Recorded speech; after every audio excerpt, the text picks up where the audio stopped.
Okay, so here we are on the euro dollar again. This is one of the charts that I have already drawn on and done analysis on in the past. Um, I was explaining that I like to look for patterns, and if there's a pattern that I can easily see, I usually will draw it on the chart so that I can remember it going forward. And my favorite pattern right now is the AB equals CD. In this chart here, we're actually looking at a Gartley pattern. The Gartleys are a tiny bit more complex than an AB equals CD. I do like trading Gartleys and butterflies, but the AB equals CD is an element that's present in both a Gartley and a butterfly, and it's a whole pattern of its own, and it's a very easy pattern to read. On a Gartley like this, you would have your point X, point A, point B, point C, point D. So as the euro dollar was forming this Gartley, I had drawn it in a few months before it had completed forming, which was around this area here. I'm going to go ahead and remove the lines that we don't really need here, which would be that one, this one, and this one. And I'm just going to leave the AB equals CD because these are really the main patterns that I like looking for.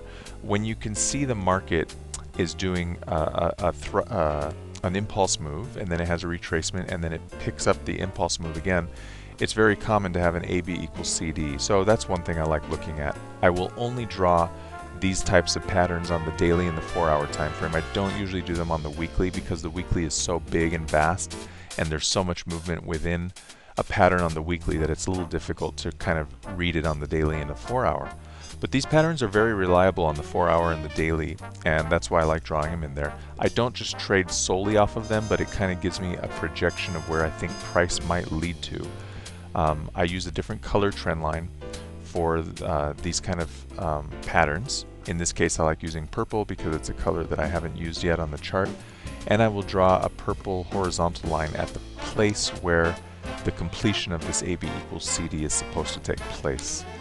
So as I scroll through the different currency pairs I'm looking at, if I can see an AB equals CD that looks like it's forming, I'll go ahead and put it in there just to be aware of it. The last element is, of course, the Fibonacci retracements. I use the 50% and the 61.8% because the person that showed me this trading method, those are the levels that he said he pays attention to, and I believe he got that from different threads, including the Jacko thread. Jacko would pretty much just use the 50%. But sometimes the price will fall through the 50% and retrace to the 61.8. That could either be a second entry point or a place to use the stop loss, to put the stop loss just beyond that or right at that level. Oh, and the last thing to mention is a moving average. On the daily and 4-hour time frames, 200 exponential moving average is used. And in short, the person who showed me how to trade this method told me that he heard from a reliable source that the big boys will use the 200 EMA to determine trend, and they will base their 4-hour and daily time frame trades around the 200 EMA. So in short, the 200 EMA is used to, I guess, define the trend or confirm the trend. And if this method is to be very safely traded, you would only take trades on the correct side of the EMA, and that is that you would go long when price is above it and short when price is below it. Sometimes, however, on the 4-hour time frame, you'll have a conflicting signal where price could either be on the other side than it is on the daily time frame, and in those cases, it's usually safer to go with a daily time frame. Because that's shows the trend a little bit more surely. So that's how the 200 EMA is used.